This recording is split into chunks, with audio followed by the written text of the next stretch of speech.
Assalamualaikum warahmatullahi wabarakatuh. Sayyidah Nafisah, ulama perempuan guru Imam Asy-Syafi'i, cicit dari Nabi Muhammad.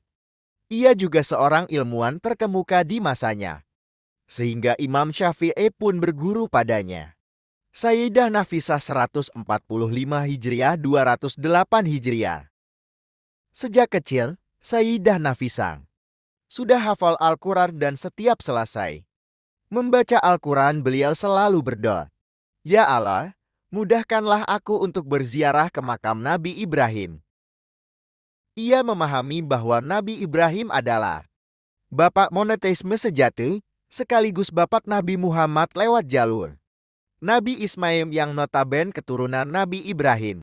Sedangkan Sayyidah Nafisah sendiri adalah keturunan dari Nabi Muhammad Sallallahu Alaihi Wasallam. Dengan mengunjungi makam Nabi Ibrahim, boleh jadi ia berharap menarik benang merah perjuangan para leluhurnya ketika Allah mengabulkan doanya dan ia bisa berziarah ke makam kakek moyangnya, Nabi Ibrahim.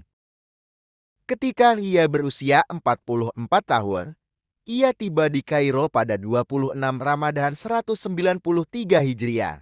Kabar kedatangan perempuan yang luar biasa ini telah menyebar luas. Ia pun disambut oleh penduduk Kairo yang merasa bersyukur didatangi oleh Sayyidah Nafisah. Ratusan orang tiap hari datang hendak menemuinya. Dari mulai berkonsultasi, meminta doa, ataupun mendengar nasihat dan ilmu darinya. Bahkan, dikabarkan banyak yang sampai camping bermalam di luar kediamannya, menunggu kesempatan untuk bisa bertemu. Lambat laut, Sayyidah Nafisah merasa waktunya tersita melayani umat. Ia memutuskan untuk meninggalkan Kairo dan kembali ke Madinah, agar bisa berdekatan dengan makam kakeknya, Nabi Muhammad Sallallahu Alaihi Wasallam.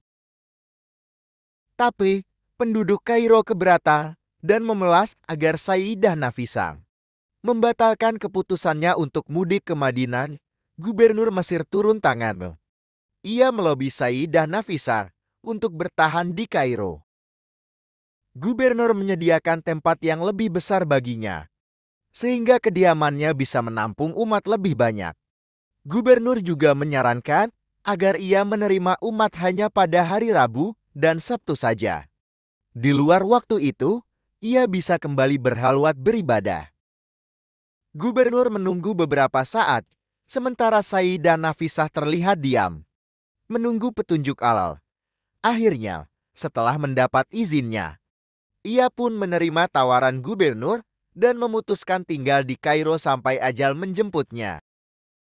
Sebelum tiba di Mesir, Imam Al-Syafi'i sudah lama mendengar ketokohan perempuan ulama ini dan mendengar pula bahwa banyak ulama yang datang ke rumahnya untuk mendengarkan pengajian dan ceramahnya. Syafi'i datang ke kota ini 5 tahun sesudah Sayyidah Nafisah. Beberapa waktu kemudian, Al-Syafi'i meminta bertemu dengannya di rumahnya. Sayyidah Nafisah menyambutnya dengan seluruh kehangatan dan kegembiraan. Perjumpaan itu dilanjutkan dengan pertemuan-pertemuan yang sering. Masing-masing saling mengagumi tingkat kesarjanaan dan intelektualitasnya. Dikabarkan bahwa Al-Syafi'i adalah ulama yang paling sering bersama Sayyidah Nafisah dan mengaji kepadanya justru dalam status Imam Al-Syafi'i sebagai tokoh besar dalam bidang usul al-fiqh dan fikih. Kita tahu bahwa sebelum datang ke Mesir, Imam Al-Syafi'i sudah terlebih dahulu terkenal dan harum namanya di Baghdad. Fatwa-fatwa Imam Al-Syafi'i di Baghdad dikenal sebagai Qaul Qadim, sedangkan fatwa beliau di Kairo dikategorikan sebagai Qaul Jadid. Pada Ramadan, Al-Syafi'i juga sering shalat tarawih bersama Sayyidah Nafisah di masjid ulama perempuan ini. Begitulah kedekatan kedua orang hebat ini. Ketika Imam Al-Syafi'i sakit, ia mengutus sahabatnya untuk meminta Sayyidah Nafisah mendoakan bagi kesembuhannya. Ketika dalam beberapa waktu kemudian Al-Syafi'i sakit parah, sahabat tersebut dimintanya kembali menemui Sayyidah Nafisah untuk keperluan yang sama, meminta didoakan. Sayyidah Nafisah hanya mengatakan, Mata'ahu Allah bi al-nazar ila waji al-karim. Semoga Allah memberinya kegembiraan ketika bersekaligus sumpah dengannya.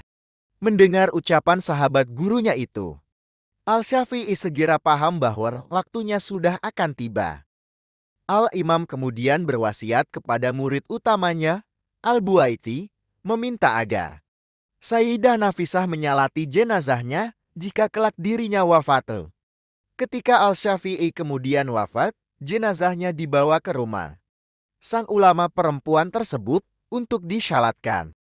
Menurut KH Husain Muhammad, di antara nasihat Sayyidah Nafisah kepada para muridnya adalah, jika kalian ingin berkecukupan, tidak menjadi miskin, bacalah Quran Surat Al-Waqiah 56. Jika kalian ingin tetap dalam keimanan Islam, bacalah Qiyas Al-Mulk 67. Jika kalian ingin tidak kehausan pada hari dikumpulkan di akhirat, bacalah Qiyas Al-Fatihah 1.